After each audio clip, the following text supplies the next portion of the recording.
Hello दोस्तों, मैं Manoj sir uses English हटके में आप लोगों का स्वागत करता हूं। मैं आज ज्योग्राफी के पूरे होल सिलेबस को लेकर आया हूं। मैं आप लोगों को बताऊंगा कि ज्योग्राफी किन किन शब्दों से मिलकर बना है, ज्योग्राफी की उत्पत्ति कहां से हुई, ज्योग्राफी शब्द का प्रयोग सर्वप्रथम किसने किया था, इन सभी चीजों पर चर्चा करेंगे। उसके अलावे और बहुत सारी चीजें जो आप लोग नहीं जानते हैं उन सभी की जानकारी दी जाएगी। तो हम लोग शुरू करते हैं। सबसे पहले ज्योग्राफी है क्या और ज्योग्राफी किन किन शब्दों से मिलकर बना है। चलिए आइए हम देखते हैं कि ज्योग्राफी किन किन शब्दों से मिलकर बना है। तो देखिए, ज्योग्राफी जो है, ज्योग्राफी दो शब्दों से मिलकर बना है, जियो अब प्लस ग्राफी या तो ग्राफो। कितने शब्दों से मिलकर? दो शब्दों से। जियो का अर्थ जो होता है वो होता है पृथ्वी, और ग्राफी का या ग्राफो का अर्थ होता है वर्णन करना। क्या करना? वर्णन करना। कहने का क्या अर्थ है कि पृथ्वी का वर्णन करना ही क्या कहलाता है? ज्योग्राफी कहलाता है। क्या कहलाता है बाबू? पृथ्वी का वर्णन करना ही ज्योग्राफी कहलाता है। अब हम देखेंगे कि ज्योग्राफी जो शब्द है उसका सर्वप्रथम प्रयोग किसने किया था। तो हम देख रहे हैं कि ज्योग्राफी शब्द का सर्वप्रथम ग्रीक विद्वान इरेटोस्थानीज द्वारा किया गया। किसके द्वारा किया गया? इरेटोस्थानीज द्वारा किया गया। आपसे पूछेगा कि ज्योग्राफी शब्द का जो प्रयोग है वो सबसे पहले ज्योग्राफी शब्द किसने कहा या किसने नाम रखा, तो आप बताएंगे कि इरेटोस्थानीज द्वारा कहा गया। कब कहा गया? तो 276 ईसा पूर्व में कहा गया था। ज्योग्राफी शब्द का इस्तेमाल जो सबसे पहले किए थे उन विद्वान का नाम है इरेटोस्थानीज। जब हम आगे जानेंगे कि ज्योग्राफी किन किन शब्दों से मिलकर बना है, जैसा कि हमने पहले ही बताया कि ज्योग्राफी किन किन शब्दों से मिलकर बना है, तो आइए हम एक बार फिर से देख लेते हैं। ज्योग्राफी दो शब्दों से मिलकर बना है, जैसा हमने बताया आपको पहले। कितने शब्दों से मिलकर बना है? दो शब्दों से। एक जियो और दूसरा ग्राफी। एक जियो और दूसरा ग्राफी। यानी कि जियो का अर्थ हमने बताया पृथ्वी, और ग्राफी का अर्थ बताया वर्णन करना। क्या करना? वर्णन करना। अर्थात पृथ्वी का वर्णन करना ही क्या कहलाता है? ज्योग्राफी कहलाता है। क्या कहलाता है बाबू? ज्योग्राफी कहलाता है। अब हम देखेंगे कि भूगोल के पिता कौन कौन से हैं। बहुत सारे हैं। जैसे जैसे अपने अपने समय पर आते गए वैसे वैसे बताते गए, तो हम देखेंगे कि ज्योग्राफी का पिता कौन कौन है। चलिए आइए हम देखते हैं भूगोल के पिता।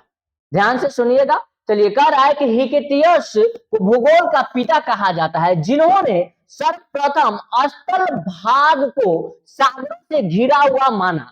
अब पूछेगा आपसे क्वेश्चन कि कौन से विद्वान स्थल भाग को सागरों से घिरा हुआ माना था, तो आप क्या बताएंगे? हिकेटियस के द्वारा यह परिभाषा दी गई थी कि जिन्होंने ये बताया था कि सर्वप्रथम स्थल का जो भाग है वो किससे घिरा हुआ है? सागरों से घिरा हुआ माना, तथा महादेशों के बारे में अपना ज्ञान दिया था। क्या दिया था? महादेशों के बारे में अपना ज्ञान दिया था। अब देखिए आगे की जो है वो चीजें हम देखते हैं। और आगे देखिए, कह रहा है, एक प्रश्न है आपके सामने जो ये आप लोग नहीं देखे होंगे। ध्यान से देखिए, क्या भूगोल एक वैज्ञानिक विषय है? इस पर बड़ा गहन चर्चा करेंगे हम आगे की क्लास में। आज तो इसका परिचय दे रहे हैं। जैसे जैसे क्लास आगे बढ़ेगी वैसे वैसे हम डेप्थ में लेके जाएंगे तो आप लोगों को पता चलेगा। इस पर बहुत गहन चर्चा होगा। आपसे पूछा गया कि क्या भूगोल एक वैज्ञानिक विषय है या नहीं है, तो बताइए। यहाँ लिखा हुआ है कि भूगोल में हर तथ्यों को सिद्ध किया जाता है, अतः भूगोल एक वैज्ञानिक विषय का सहमत है या तो सहमति है। यह माना गया है कि भूगोल एक वैज्ञानिक विषय है। इसमें भी साइंस की तरह सारी चीजें को रिसर्च करना होता है, फिर बताना होता है। हम इसको डेप्थ में लेके जाएंगे आगे की क्लास में। चलिए आगे, आज तो हम परिचय दे रहे हैं तो परिचय ही सही। चलिए, अब कह रहा है कि भूगोल किसे कहते हैं। क्या कह रहा है? भूगोल कहते किसे है? तो कहा कि भूगोल वो वैज्ञानिक विषय है जिसमें संपूर्ण पृथ्वी में क्या क्या, तो देख लीजिए, स्थल मंडल, जल मंडल और पृथ्वी के आंतरिक संरचना।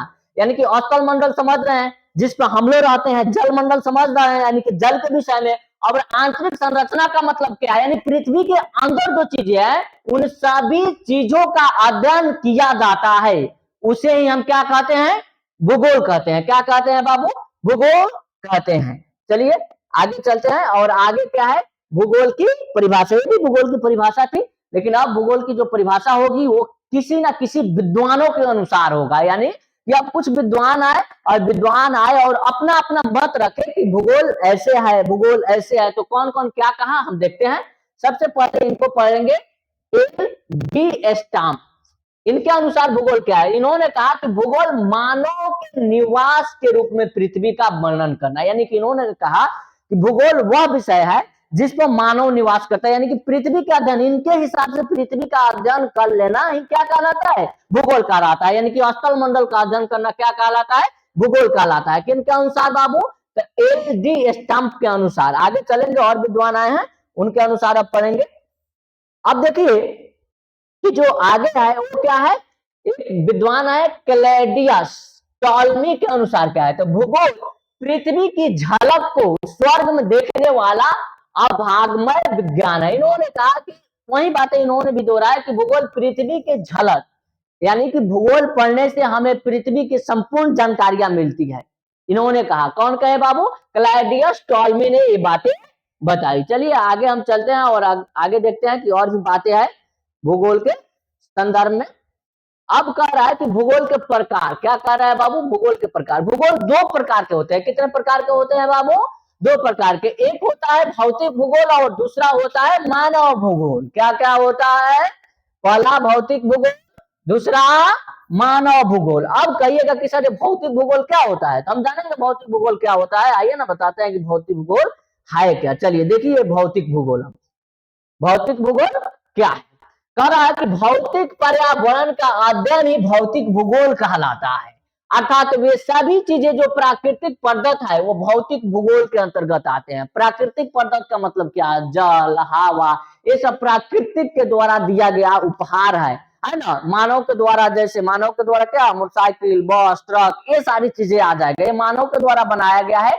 लेकिन हवा हम नहीं बनाए, जल हम नहीं बनाए, सूर्य हम नहीं बनाए, तो ये प्राकृतिक पदार्थ है। तो भौतिक भूगोल में हम वही चीजें पढ़ेंगे जो हमें प्रकृति ने दिया है। मानव भूगोल में वो चीजें पढ़ेंगे जो मानव के द्वारा बनाया गया है।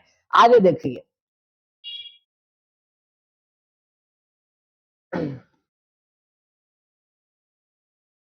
चलिए अब आता है, कह रहा है कि मानव भूगोल क्या है? क्या कह रहा है बाबू? मानव भूगोल क्या है? तो मानव भूगोल भूगोल की वह शाखा है जिसके अंतर्गत मानव तथा उसके पर्यावरण के मध्य अंतर संबंध प्रकट किया जाता है, या उसे हम क्या कहते हैं? मानव भूगोल कहते हैं। क्या कहते हैं? मानव भूगोल कहते हैं। वही चीजें हमने बताया पहले ही कि जो मानव द्वारा निर्मित चीजें है उसे मानव भूगोल कहा जाता है। अगला देखेंगे कि आगे अब कुछ भूगोल के पिता आएंगे, अपने अपने अनुसार उन्होंने मत रखा है। क्या क्या मत रखा है उसको देखते हैं हम। चलिए आइए अब देखिए कि जो भूगोल के पिता हैं, भूगोल के पिता वो हिकेटियस है पहला। ध्यान से देखेंगे, तीन लोग हैं। पहला हिकेटियस, दूसरा इरेटोस्थानीज और तीसरा हिप्पाकर्स। तीसरा कौन है? हिप्पाकर्स। तीन लोग हैं। आप ज्यादातर सुने होंगे हिकेटियस को ही। तो इरेटोस्थानीज सबसे पहले भूगोल शब्द कहे थे, इरेटोस्थानीज द्वारा सबसे पहले भूगोल शब्द कहा गया, और तीसरे में आते हैं हिप्पाकर्स। अब देखिए कि आधुनिक भूगोल का पिता किसे कहा जाता है? तो आधुनिक भूगोल के पिता दो लोगों को कहा जाता है। एक अलेक्जेंडर हम्बोल्ट, इनका पूरा नाम है अलेक्जेंडर हम्बोल्ट, और दूसरा होते हैं कार्ल रिटर। क्या है दूसरा? Karl Ritter. ये आधुनिक भूगोल के पिता है। आगे और देखिए मानव भूगोल के पिता कौन है?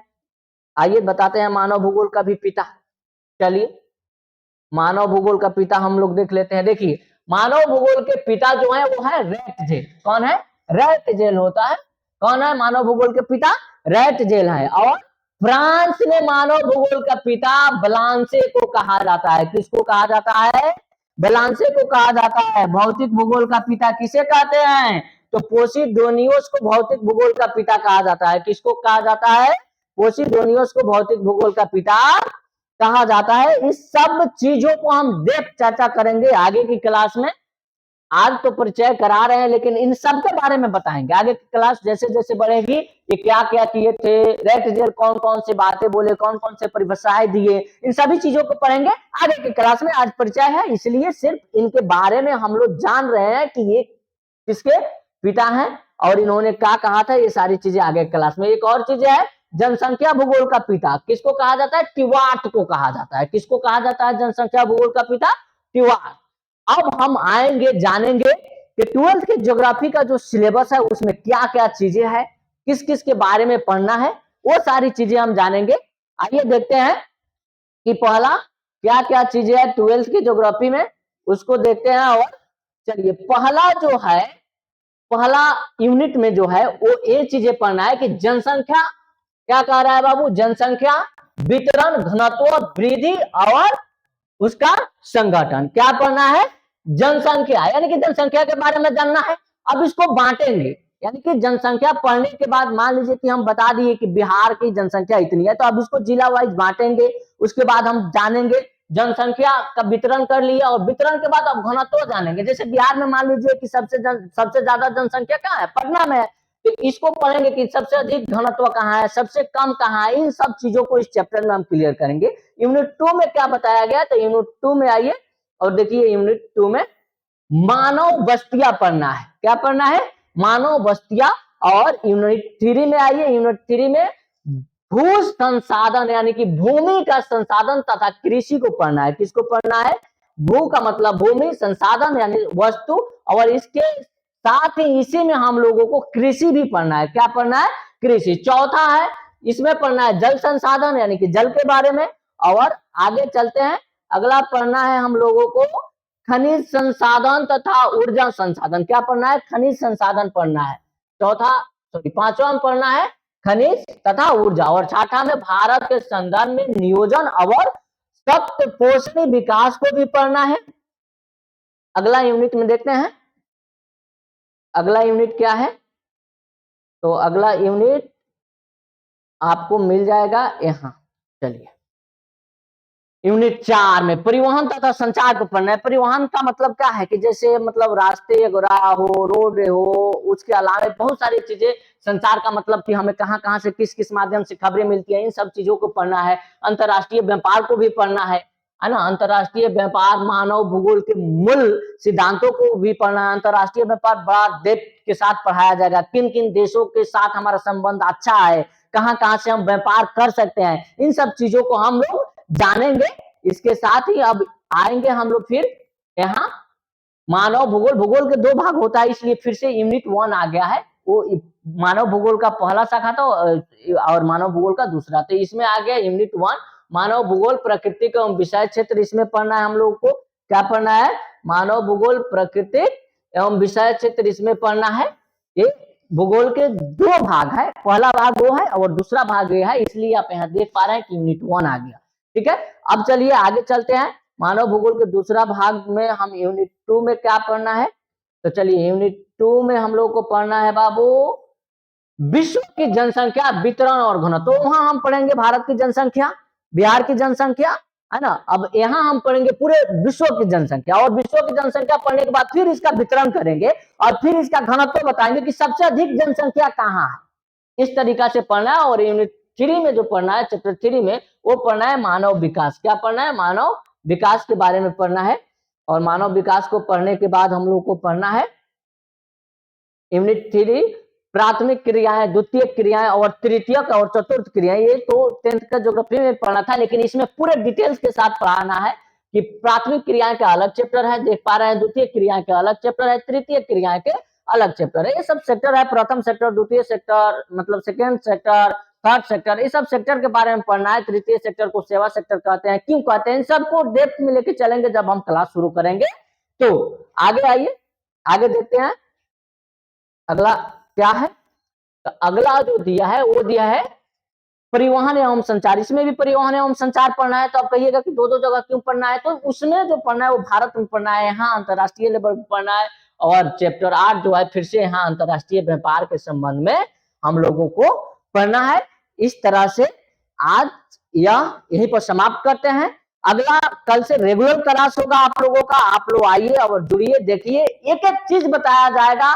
और इस सिर्फ 12th के लिए ही नहीं बताया जाएगा, आपको आगे कंपटीशन, किसी भी कंपटीशन में बैठिए तो वहां फायदा हो, वैसे ज्योग्राफी पढ़ाया जाएगा। यहाँ मैप के साथ भी बताएंगे, मैप भी पढ़ाएंगे, सारी चीजें पढ़ाएंगे। पहले क्लास शुरू होगा कल से, जुड़िए आप सभी। चलिए आज ये सेवा यहीं पर समाप्त करते हैं।